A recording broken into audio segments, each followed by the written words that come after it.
Hello, ladies and gentlemen. Welcome back to Stranded Survivors. My name is Matt. I'm one of your co hosts, and I am here with a very special guest today. Hi, Feel I'm free to. Misfit Ninja.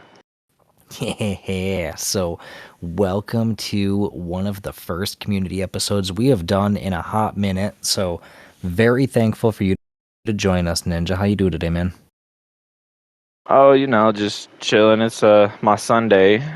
Got to go back to work in the morning, but I have to adult because I need money. Yeah, that's totally fair. That's one of the hard parts about being an adult, man. No one told you about that when the trial version ended, right? Right? What time do you have to be I to would work be in the morning? perfectly content. Just uh tomorrow I have to be there at 7, but on Saturday is going to be my long day.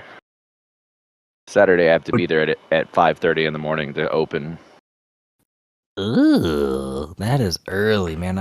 I do not function well that early in the morning. That's about what time I get up usually for getting the kids around for school and stuff. I mean, that's normally the time that I'm waking up. But, Huh? more money in my bank account. My bank account loves it. My body might not, but yeah. Yeah, all about that grind, man, which every ARC player knows all about that grind. So, perfect transition here as we move in. I want to tell everyone I brought Ninja on today because out of everybody in the Discord, I would like to say that Ninja, you're probably one of the more educated when it comes to breeding and things like that. So I'm here to Uh, pick your brain about breeding 101. I mean, I can we can rap about what I know. I mean, I'm not the most knowledgeable. I don't know, man. When it comes to It's people more in the Discord, I gain. feel like you got it down. I mean, my process works. I know other people's processes work for them and what they're looking for, but I'm still learning, man. I learn something every single day. Yeah, that's one of the neat parts about this game. Doesn't matter how many hours you have put into it. Doesn't matter how many cool things you've done or how many achievements you've gotten. There's always something to learn. Oh, most definitely. Well, speaking of something to learn, I want to jump right in with the dossier of the day here. When it comes to breeding, I feel like there are a handful.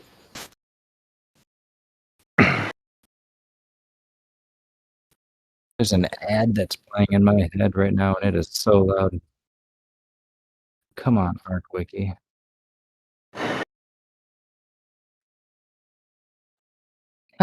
There was an ad that popped up on the ArcWiki, and it would not allow me to pause it, so we're just gonna mute it. So, when it comes to species that people have bred, not everybody has that expertise. Not everybody's gotten a chance to go and mess around with wyverns unofficial and have to hunt down, wyvern milk and deal with the coming back every 20 minutes to feed a gecko before the Pokeballs and cryopods and stuff existed. And I feel like everybody who's ever played Ark has at least invested a little bit of time into taming and breeding pteranodons, right? I can say so.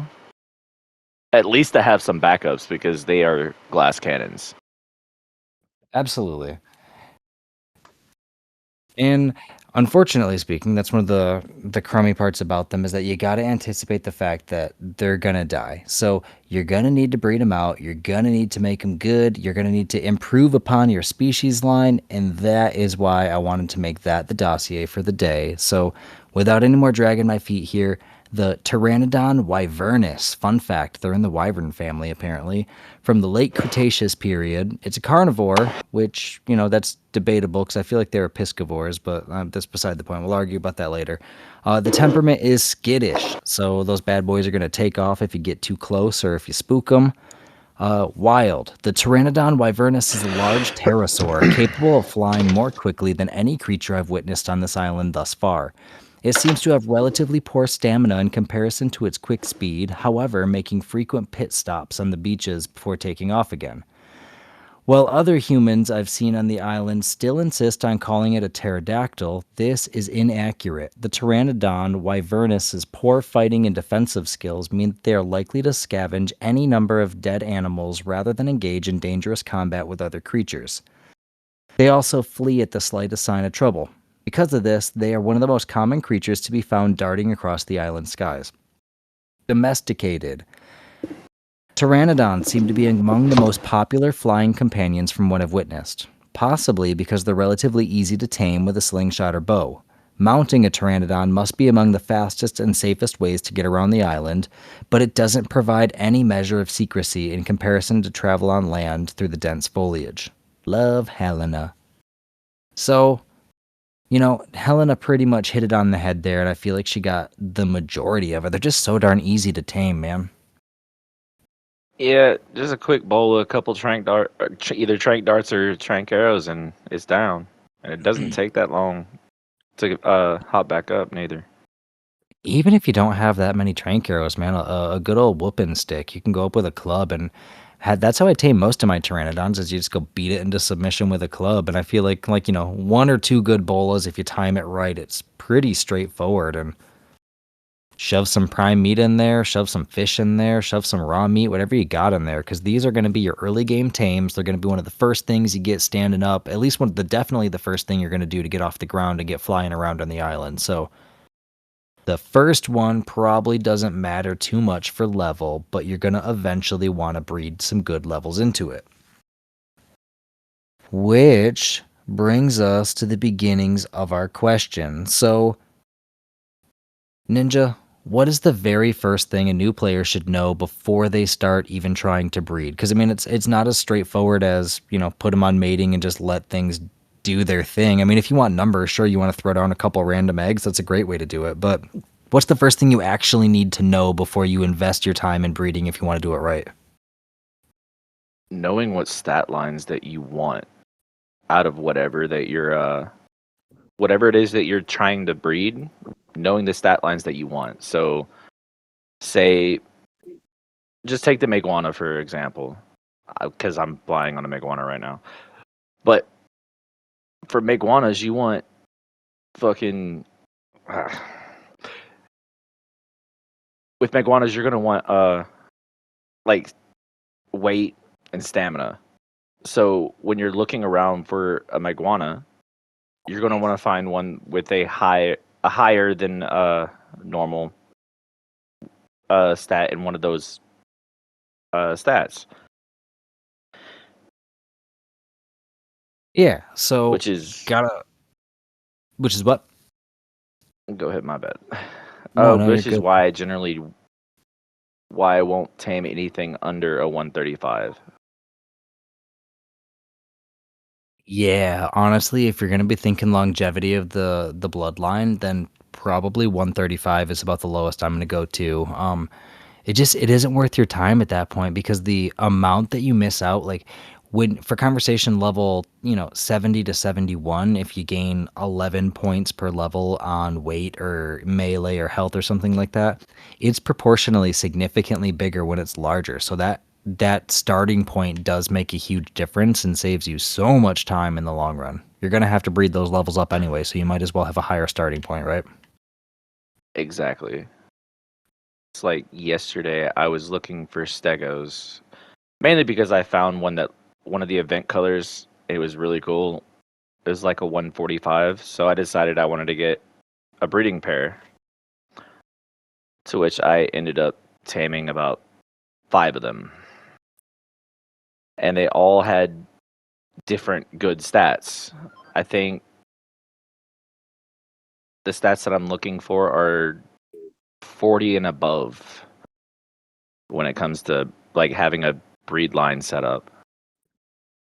40 and above. Okay, so now you're getting into some distinctions here. When you say 40 and above, what are you referring to for the people that don't know what they're talking about? And then can you sort of explain a little bit what your knowledge of the difference between imprinting, mutations, and stat inheritance is? Because those are three very different things.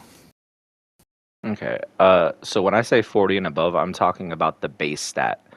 So there's multiple ways. There's a couple ways in vanilla art that you can check the base stats. One way is with the gene scanner, and another way is with the egg incubator. So, say there's a lot to this, like the actual base stats that goes into it, because you have to. It's not for the wild stats. I don't look for 40 and above. That's what I'm aiming to get when I tame it. There we go. So you have differences between breed stats and then wild stats. The wild stats are how much better it gets once you tame it. And then the Yeah. breed stats are the stats that get that increase because it's a now basically a player controlled thing. And going into the game mechanics and whatnot, that the player controlled things are always stronger. Yeah, yeah, the game rewards that effort, and as you're going through breeding them, one of the easiest ways to go about starting your breeding line is literally just basically a wide net. I've got a little graphic here pulled up. Let me find my phone. Um, yeah, whatever. I don't know where I put it down at. I'm so frazzled tonight. Long story short, basically it was you get the dinos you want. You know, you find your base male, your base female, have them breed, look at the baby. Is the baby 2 or 4 levels higher than the parents were? If the answer is no, then it can get the pike. If the answer is yes, then you got to check out, does it go into that proper stat like Ninja was talking about? Because if it gained 4 extra levels, that's fantastic. But if those 4 levels went into oxygen or food, those are wasted mutations, and you don't want to waste your time and effort breeding in those mutations into a further stat line, because that's just going to make things a little more muddy, right? So that one can get the pike as well. Well, I would tend to agree, but if the mutation that you're looking for happens to come in, because this can happen, and have had it happen a lot, is that I'll get a mutation and it'll be significantly lower level than either of the parents were, but it'll have the mutation that I'm looking for. So, say with Rex's, I'm looking for either health or melee. I'm going to keep that 192 male Rex because it has that mutation that I'm looking for rather than the 217 with no Right. mutations. Right. So, and that's actually a good transition too. But the differences between wild stats, imprinting, and mutations. So, imprinting is when you're raising a baby, you have a series of tasks that you have to do. It can range from anything from hand feeding it something to cuddles. Well, depending on how the settings are, and I'm going to do it. I'm going to talk as though I'm playing official. You have a certain amount of time, and it's different for each dino. Uh, it gets a percentage every time you complete one of these tasks to make that baby even stronger, upwards to about 100%. With 100% imprint, you're getting a 30%. Hold on, let me pull it up.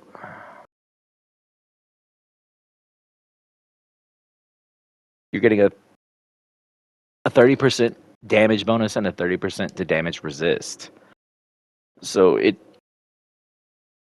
if you're just trying to throw numbers at people in PvE or PvP, then imprinting doesn't matter. But if you're trying to get the higher damage stuff, you might want to try to imprint. Thirty Then you got percent. mutation. That's a big advantage right there, man. It really is. But yeah, mutations. Uh, What were you saying about mutations? so mutations are basically, I look at it like uh evolution, right? Okay. So with you breeding these dinos, in a smaller scale, you are evolving this dino to become better. It's survival of the fittest. This food mutated stat is not the fittest, so it gets canned, and vice versa. So it's all about evolution. Yeah, that's a good way of looking at it. And I mean, like they say in Jurassic Park, life always finds a way, and Ark is no different. You're gonna eventually see those mutations creep their way through, and you're gonna see the things that you're looking for in the breeding line eventually creep their way through. You just gotta cast that wide net, and sometimes it unfortunately is luck of the draw where you're just throwing your head at the wall for 3 or 4 generations till you get something. Exactly.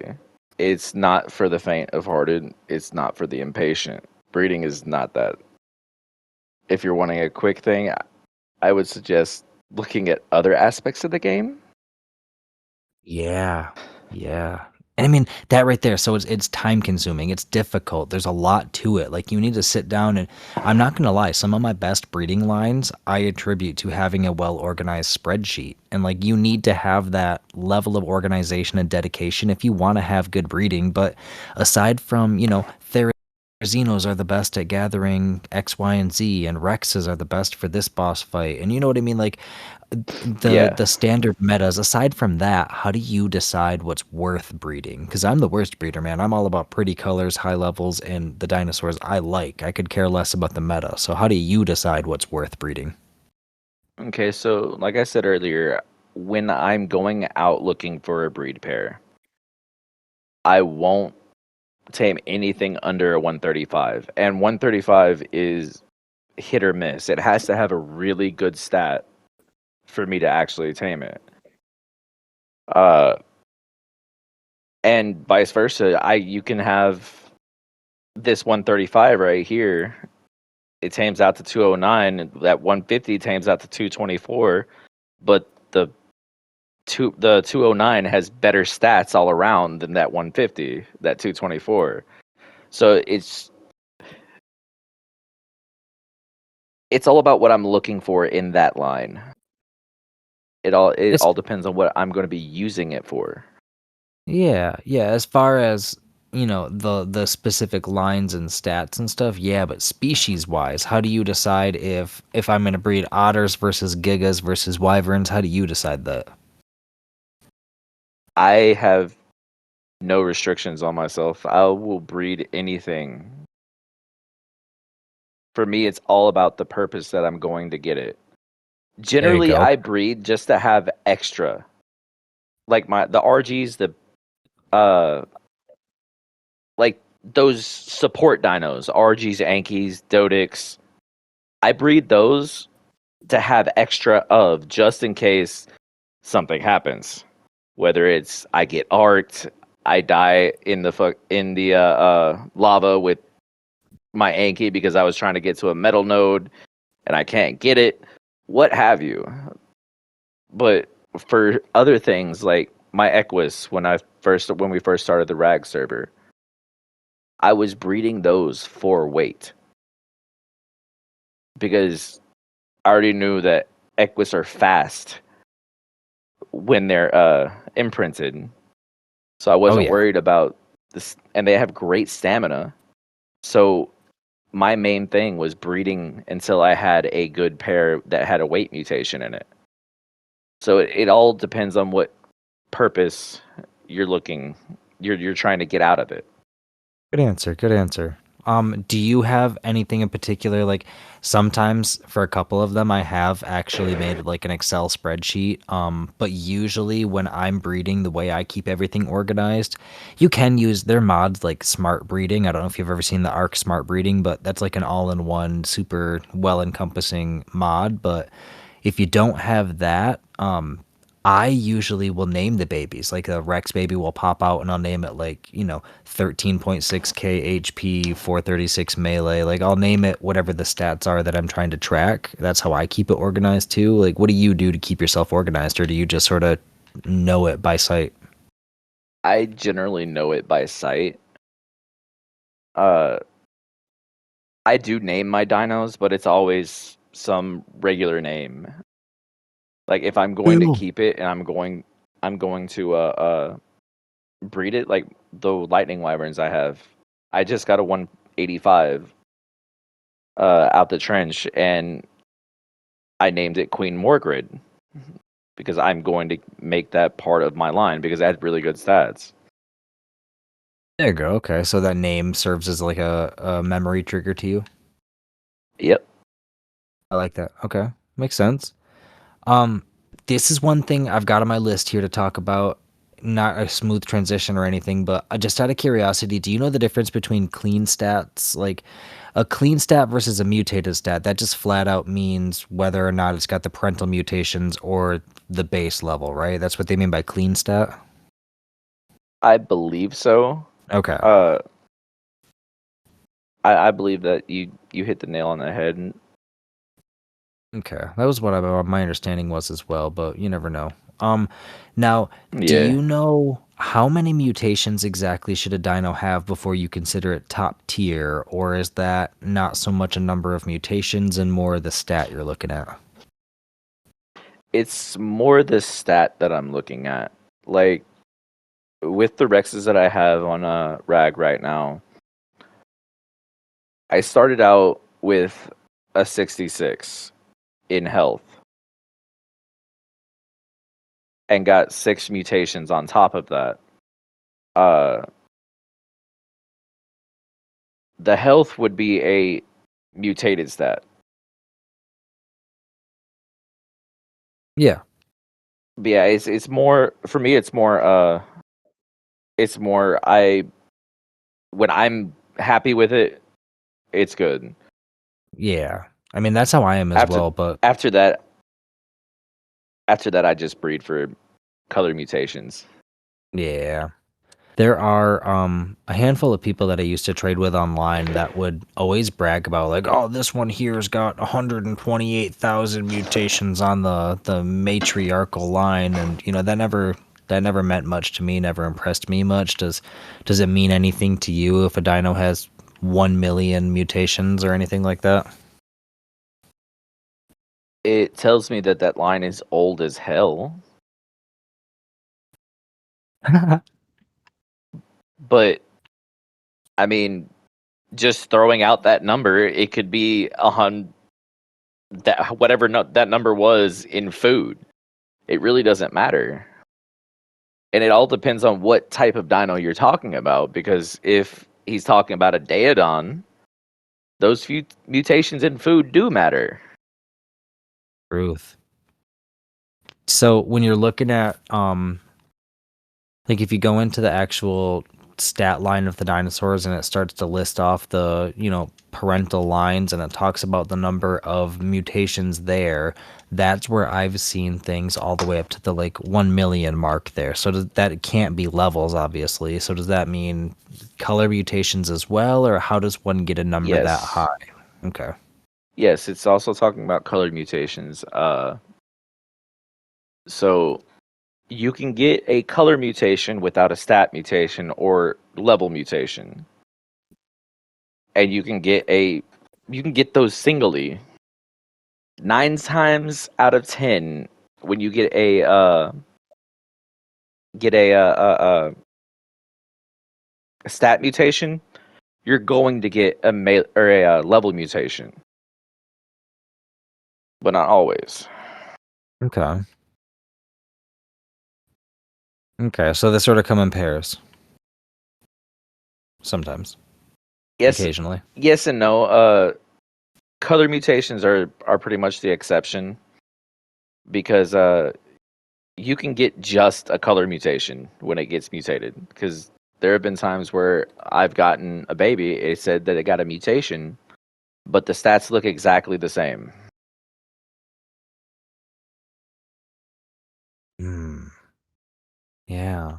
Yeah, but how come you can I've seen that before where the stats look the exact same and then the color looks the exact same too. So where did that phantom mutation come from, you know? So not all dinos. There are 6 color regions to each dino, right? Right. So with those 6 color regions, not all of those color regions are used on every single dino. Oh snap! Like baryonyx. Baryonyx only use 3 of the color regions. Stylocolios only use 3 of the color regions. But when you get a color mutation, you can get a color mutation in a region that it doesn't use. So it's a mutation on the mutation counter, but you don't actually get a mutation. Well, that's kind of cattywampus, don't you think? Yeah, just a little bit, but I mean, it's art. Yeah, I mean, that's fair. There's probably some weird coding line that would be some odd, subtle nuance to fix that would end up breaking something else. Probably. Um, if so, I, as ironic as it is being the colorblind guy here, I prefer to breed out for color mutations rather than stat mutations. I could really care less what level they are as long as they're pretty. I'll fly around on a level 15 wyvern if it looks cool. I could really care less. So when it comes down to balancing your mutations for stat versus color, do you just take them as they come, or do you have like a preference one way or the other? Uh, I don't have a preference. I generally take it as I it comes. But like I said, I won't tame anything under a 135. So I mean, I'm getting what I need out of it. If it's cool, if it's a cool color, so be it. In my Fair opinion, enough. the cool colors will come with the mutations. Okay, so the colors are secondary to you, whereas everything else is more important. Yeah. That's fair. That's fair. Um, let's see. Some of these are repeats. Sorry. Full imprinting. You talked about how imprinting is extremely important. Um, it can get you up to that 30% boost. So very important, very helpful. But in an official setting, that's not necessarily super, super easy. Sometimes you have to jump on every 8 hours, and there are some species where you genuinely only have, a certain size buffer to be able to hit that full 100% imprinting. So, first off, we've sort of addressed how important it is. So we're in agreement. I feel like that it's pretty darn important to hit full imprinting, but how do you balance that time wise, especially in a solo tribe or a duo tribe unofficial?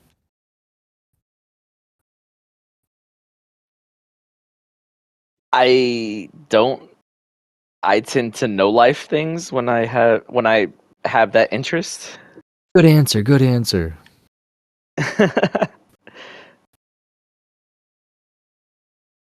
I mean, it's you're gonna get out. You're gonna get out of something whatever you put into it. So if you put in 100%, you're gonna get 100%. If you only put 30%, you're only gonna get 30%. Dang, brain ninja, knife ninja, and brain ninja. It's a good point though. It's a good point. You got to commit to the bit. And if you don't have tribe mates to help you commit to the bit, then I guess just be more dedicated, right? You heard it from Ninja first, folks. I mean, I get working class, being a full time parent, all that. I am all that. So don't let that be an excuse. But again, you're gonna you're gonna get out what you put in. So put in what you want. Yeah.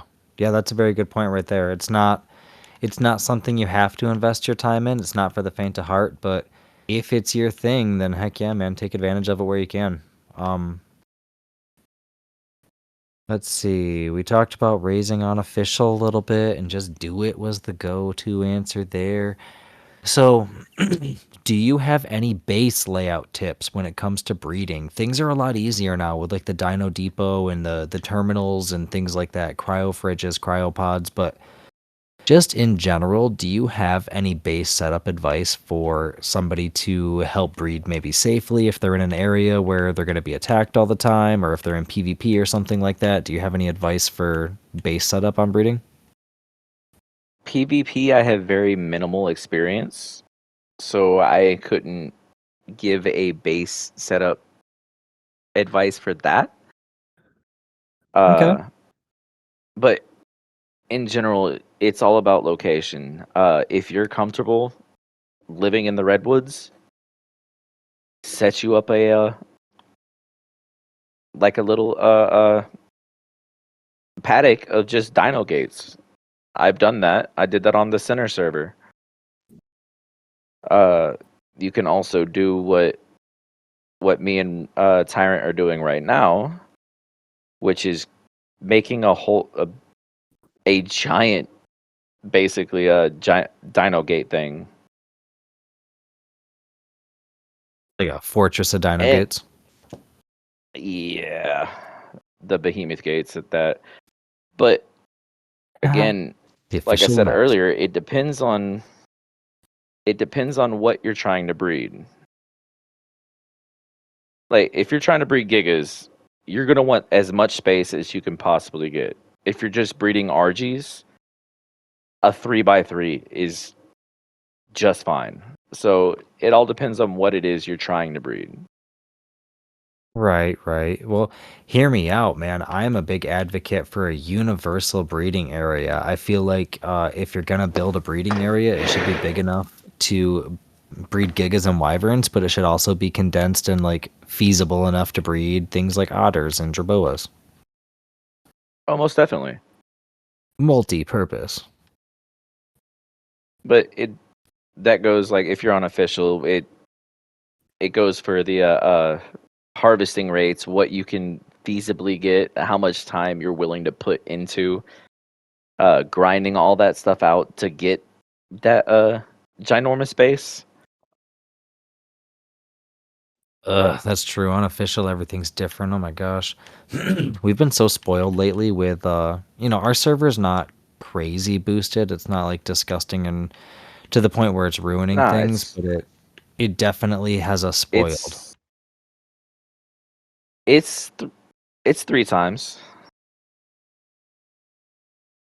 We're only on three I think. times? Yep, Ah, gee three whiz. times. What's official now? Official nowadays isn't that three times, I feel like? Uh, I am unsure because the summer bash is going on right now, so that modifies things. That's true. For some reason I want to say 2.5 times is base official, but I could be making that up. Now, Um, mind you, when I say uh 3 times, it's 3 times what official is, oh, okay, basically. okay.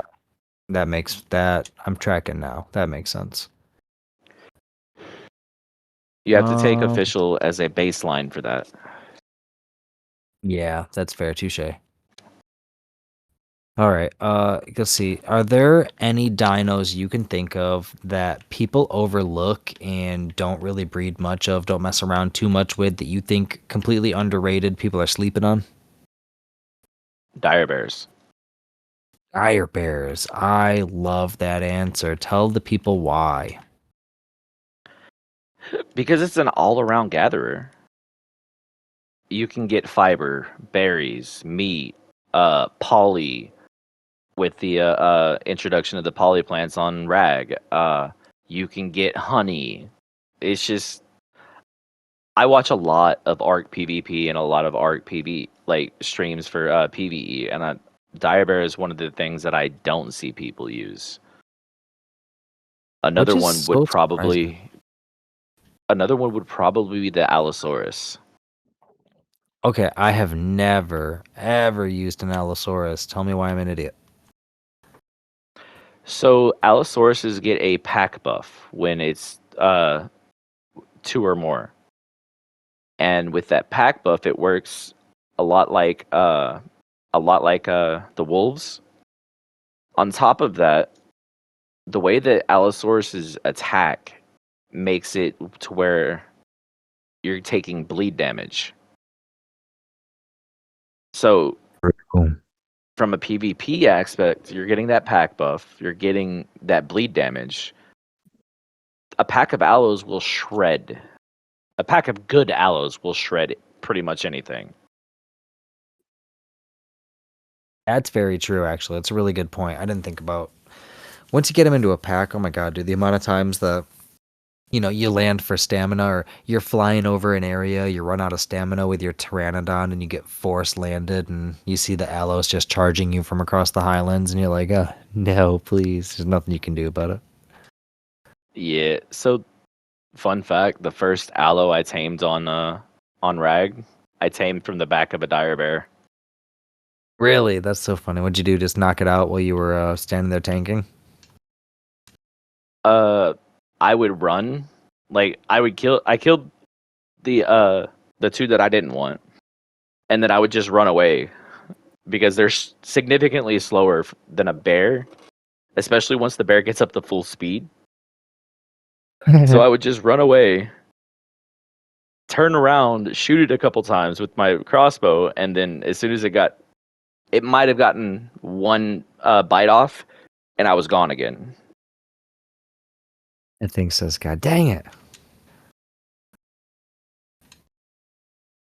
That's too funny. That's a good strategy. See, I didn't remember that bears were that fast, so there's yet another reason Oh for people not to sleep on bears. yeah, they pick up speed like the woolly rhino. Oh, I guess I don't. I guess I didn't realize that, huh? That's interesting. Yep. See, reason 286 why the dire bear is the tame of the day. Let's see.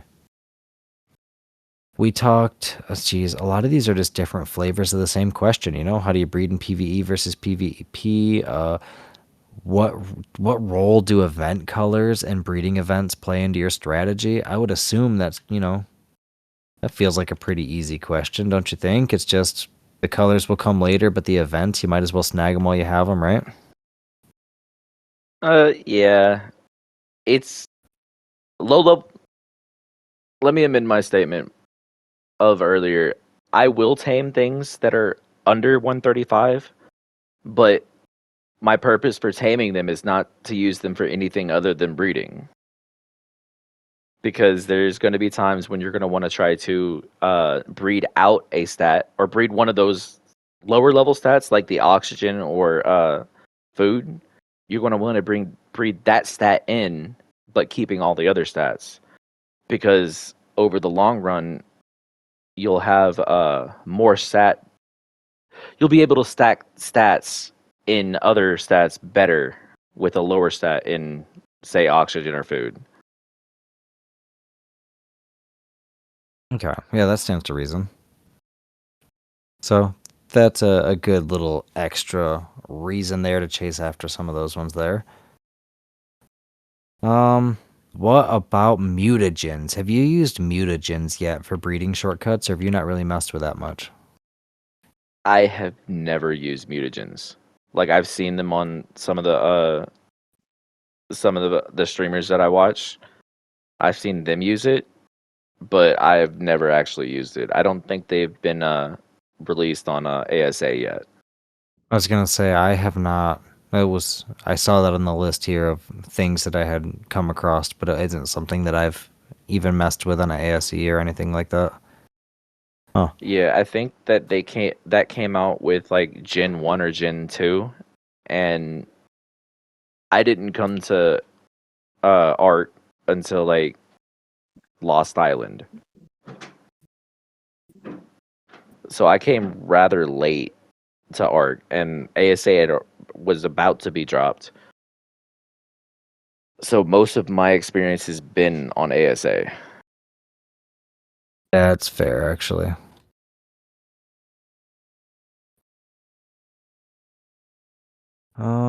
Let's see here. We're getting down to the bottom of my list already. Cloning. You messed around much with cloning to get a shortcut or two in there, or not really yet? I haven't yet, but I, with only having very little time, like little time in ASA or ARC in general, I only recently got tech tier for the first time. Really? Okay, so what's your Like, impression of it now that you have yeah, it? overrated. Okay, man. Steven says the exact same thing. Joe Daddy. I was talking about all the different tech things I wanted to set up on the base, and that was his immediate response was tech is overrated, and he's disappointed by it. So what's overrated about it? What do you not like? So there are certain tech items that I do like. I like the tech generator. Uh, I like the tech trough because it keeps everything fresh. But in Hmm. general, like it's a survival game. Where what do I need a laser pistol for? Because Space Cowboys, I don't know. Yeah, I just played No Man's Sky at that point. That's fair. Okay. I don't know, man. I kind of the way I look at it is we we are humans that have been kidnapped by aliens, and we're being cloned and thrown into this weird, creepy biology experiment. So I sort of look at it as we have killed a couple of the aliens and stolen their technology. So that's like the role play mentality loop that I go through that sort of makes it cool to me, you know what I mean? Yeah, like don't get me wrong, a tech chess piece does make taming easier, especially with larger dinos like Brontos or Gigas, because you can just fly around them. Mhm. But in general, I've only tamed like one or two like that. Every other time, I've either been on flying around on my RG, keeping just one step ahead of it, because I don't use traps. No? What's the thought against traps there? I just don't like having to set it up because a lot of things can go wrong. The few times that I have tried using traps, specifically on Rag trying to trap a Griffin, Yeah. the path working for the dinos doesn't allow it to go in my opinion. Okay. That tracks, that stands to reason because one of the big improvements they made from ASE to ASA was the improved pathing of the dinos, and they were supposed to make them significantly more intelligent in the first place. So maybe that's the case there where, they're just now finally smart enough where I guess they think that far ahead. I don't know. It makes sense to me that it would be the pathing, but I get where you're coming from. They definitely have made changes on that, and with it not working nearly as well, it does sort of feel like a waste of time when you could just stay one step ahead with an RG, or better yet, if you want to be Indiana Jones and just dangle from a grappling hook. I've done it. Like the only thing that I've trapped here recently has been Gigas. Yeah, Gigas R you either have to or RGs, yeah. Like RGs, all of the other stuff I've done on foot or from the back of a Griffin. yeah, that's fair. If I'm gonna use a trap on a RG, it's not gonna be like a dino door trap. It's gonna be like you know, one of those like not a bear trap, you know what I mean? Whatever the Yeah, bola equivalent is for the RG. the chain bola. Game bola, yeah. That's relatively expensive though for an RG. By that time, you should already have one. Well, no, there's something that I'm not thinking of right now. I'm trying to multitask and I'm not doing it very well. But there's something you can use to trap, not just a chain bola, but there's something else you can use to trap them, isn't there? The I mean, I've seen people use large bear traps in conjunction with other traps, Maybe but that's what I'm thinking of. I've only seen two trap designs for RG specifically, which is the Dino Gate trap, and then there's a trap that uses one foundation, three wall double doors, and one doorway and one ramp. That sounds interesting. It's actually really relatively simple and cheap to make, Well, there you even if go. you're doing it in metal. Which I feel like for an RG, you have to do it on at least stone, right? Because they can break everything else pretty darn quickly. Uh, for RGs, if even with the prim crossbow, an RG won't destroy a wood structure before you knock it out. A griffin maybe, but an RG no. I guess I thought RGs hit harder than that. Maybe I'm giving them too much credit.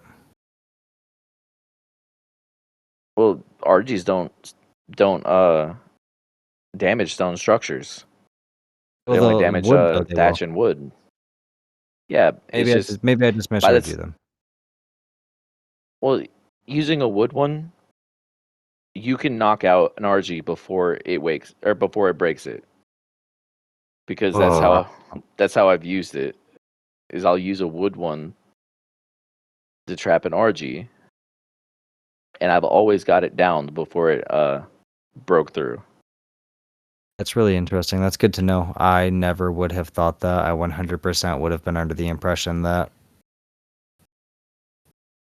it would definitely be able to break out. So that's really good to know. Taught me something new today. Thanks. Now, mind you, that's just my experience. Hey, whatever, man. If it works, it works. I have Exactly. honestly never tried. I can say that I am thoroughly too scared. RGs are one of those things that like I honestly haven't tamed very many of them, unless I'm further along in the game. You know what I mean? If you have everything and you're well established, it's pretty easy to be like, oh, gee whiz, cool RG. I'm gonna tame it as I fly by. But starting off, I'm usually not the one in the tribe that tames the RGs. Pain in the butt, man. I I generally do it on foot. I will fly to where, or I'll run to wherever they're at, and I'll shoot them from the sky, running from them. But we also play on unofficial, where I can level movement speed. So 100%. Yeah, that makes a huge difference when you can level the movement speed. I mean, I'm sure I could do it on foot too with my movement speed being cracked the way it is, but I just feel like Argents are just such a darn hassle on official. Maybe it's just me having bad luck, man. I don't know, but every time I get an Argent to the point where where you put enough arrows into it where it's going to start flying away, and I can seem to get them to that point, and then they always take off on me well before I'm able to fully appreciate them. Or do they just drop down in the yeah, water to get me off? that's when the good old Equus comes in handy. Oh man, I forgot you could do that. You can lasso them and drag them, can't you? Yep. Dang. Dang, I forgot I could do that. That's wild.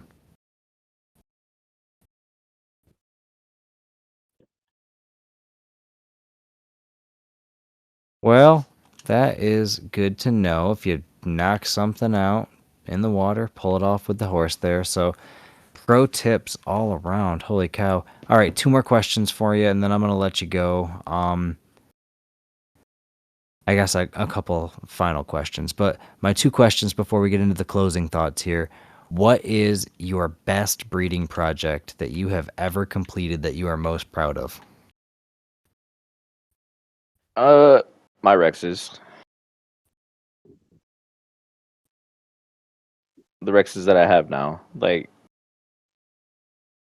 they're at a 66 health, and I hold on, I'm at base. I can, but yeah, my I would have to say my Rexes. Beautiful. Yeah, I would love to hear those stats. You said you are at base? Yeah, I'm at base. I'm just letting everything load. I'm Arc's being really, really laggy right now. Go figure. Your 900 pounds of gates are lagging you? Oh no, I'm at our original base. That base does not lag me at all. This one does. What do you have at that base that's lagging you out compared to the gates? Normally it's the gates that'll crash me like a fool. So it's a lot of pillars. A lot of pillars. and custom cosmetics. Okay. Yeah, So those custom cosmetics will do you. here's I have it pulled up. So in this line, I have a 66 health, 32 stam, 53 oxygen, uh, 37 food, 62 weight, 59 melee. Yeah, and 6 mutations in health. Very nice. Very nice. So before imprint, it's they're popping at 16, almost 17k health. You coming? Is there enough? There like enough food for you in there? I'm still recording. I'll come see you in a little bit, okay? You All right. can free me. Sure will, bud. All right, love you. Good night. All right, sorry, what were you saying? Did you hear the stat lines or? I heard your stat line, yeah, and then at the end of it, my son came out to talk to me, so I missed that last thing you said there. Sorry. So I think the last thing that I said was just the melee, which is at Yeah, what was the 59. melee? 59. Okay. Dang, that's a lot. 59. Yeah. Okay, I would definitely say that's a stat line to be proud of. Look at you go, man. Yeah, and I've been working on this one for about a year. How many generations deep are you? Do you know, or do you have a guess? Uh, hold on, let me jump out of base so I can throw the Rex out.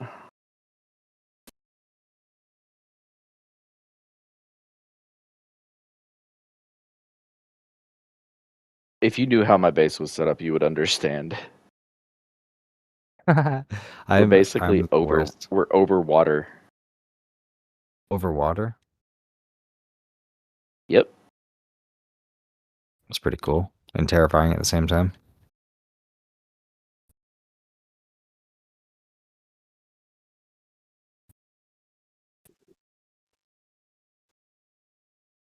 So I honestly don't know because it's only showing 7 generations. And I know there's a lot more to it. I think it's only showing the mutations that or the mutated parents. Oh, Because on gotcha. one side it's only showing one. It's only showing one on that line of the patrilineal, but there's 47 mutations. Yeah, that's not accurately reflecting at all, it sounds like. No, it's not. Interesting. All right, well, whatever. I digress. Um, Solid line there. We've heard about your biggest success, but what's your white buffalo? What's that dino that you've always wanted to have the perfect stat line for? Like mine are wolves, man. I want boss fight wolves, and I've never quite gotten them to the point where I'm happy with them. But what's your white buffalo that you just haven't quite done right yet? Stylus. What's your It's end game? my favorite dino. Okay. Just having really cool dino, like a really cool fucking stat line, like having the best on the server, basically. Like honestly, at this point, I don't think anybody has better RGs than I do. Probably not. I If mean, they do, I want to I see can 'em. stand to be corrected, and if they do, more power to them. But like mine, mine are really good.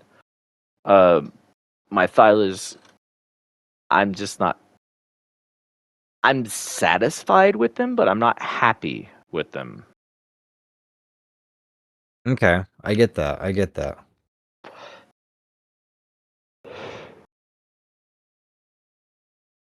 Yeah, Like it's hard. I would be happy if I can get my health stat in this line higher. It's sitting at a 40 right now, but and that's good. It's just I want the best. It's my Yeah, favorite yeah. dino. Is that your favorite dino, like, in real life history as well, or just an arc? In art, like I don't necessarily have a favorite dino. I can't think in like real life. What? Like if I had to choose, it would probably be the Spino. Okay. What do you like about the Spino? Just the fact that it's big old badass, or what? Yeah, I like most of my generation. I grew up watching Jurassic Park. Of course. And when Jurassic Park 3 came out, that was my favorite thing was the Spino because it looked cool. And now due to recent studies, that is actually not the Spino that it's misnamed. That's a different it's in the same genus, but it's not the same as what they put the name on it. Yeah, yeah. A lot of the Because same thing that people do that with pteranodons and pterodactyls. yes. Like the way they depicted it was a lot stockier, a lot heavier than the actual Spinosaurus is. Like the actual Spinosaurus, I think it's Spinosaurus aegypticus, Yep. but it's long bodied. It's got a sail. It's not as stocky because you got to think it's in water. It lives near water. It had paddled feet similar to a duck. So I mean, I understand why they did that. They depicted it the way they did, but I like I said, I'd have to say that would be my favorite real life dino Hey, no wrong answer or there. dino So, outside of Ark. yeah. Good answer. Good answer. Um, all right. Last two questions. What is one piece of advice you wish you had when you started your breeding that you sort of had to figure out through trial and error? What's that pro tip you can give someone to save them that time and struggle? Don't just tame. Don't tame just anything. Tame for the purpose you have in mind.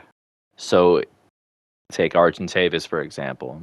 If you were trying to breed that Argentavis for metal runs with the Anki, you're going to want to have the weight. You're not going to need it to have like a high attack. So breed for your purpose. Have a purpose in mind when you set out to go tame something for breeding purposes. I could not have said it better myself. Got to completely agree with that. There's no sense in wasting your time, getting a 100 or a 110 when you're going to have to go get that 135, 140 plus eventually anyway. So save yourself the headache, save yourself the time, and just do it off from the bat the first time, and you'll be good to go. Last question for you, Ninja, before I let you get out of here. If somebody listening wants to get serious about breeding, what's their next step? They've got their dinos. They know what they want. They know why they want it. Where are we going from there? What's next? Just do it. Just do it. Commit. Put the time in, right? You put the time in there. You won't gain anything from just letting it sit there. You're gonna learn from trial and error. You're going to need to develop your own process.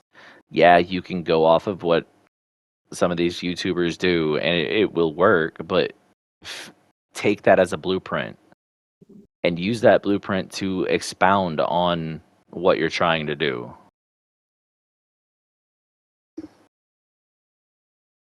Yeah, there's only one way to learn, and that's just by practicing and take the mistakes you make and learn how to not repeat them, and you'll be good to go.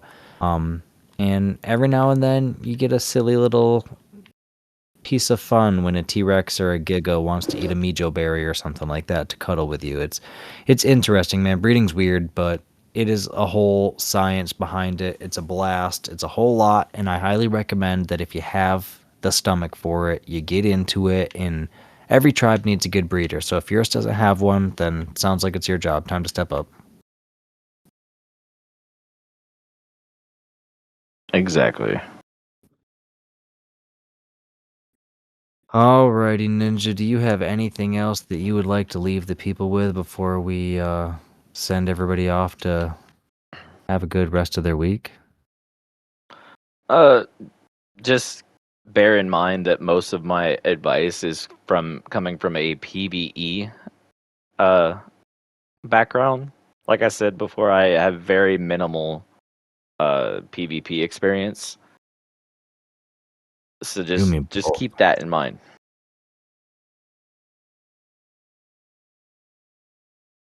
Yeah, keep that in mind, folks. We're both coming from that PvE background, but you know what? It's all the same regardless. PvP, just try not to die. PvE, enjoy the ride. So, that being said, Ninja, thank you so much for not only giving me your time tonight, but bearing with us through all of these technical difficulties we had in the meantime. So, I appreciate your time, my good sir. Oh, it's all good. I was actually looking forward to this all day. Well, heck yeah, man. I appreciate you. It was a blast. We're gonna have to do it again sometime. And the rest of you guys, join the Discord. I've had t- uh teasing snitch. We had that Zinch. one. Zinch. Yeah, Zinch. We had Zinch reach out to me. He wants to show up on an episode too, so stay tuned for that in the future. And if you too would like to show up on one of our community Discord episodes, feel free to reach out to me and we'll try to plan something. But until then, ladies and gentlemen, I hope you guys enjoy your week, and survivors, keep on surviving. Ninja out, yo. Just keep on surviving, man.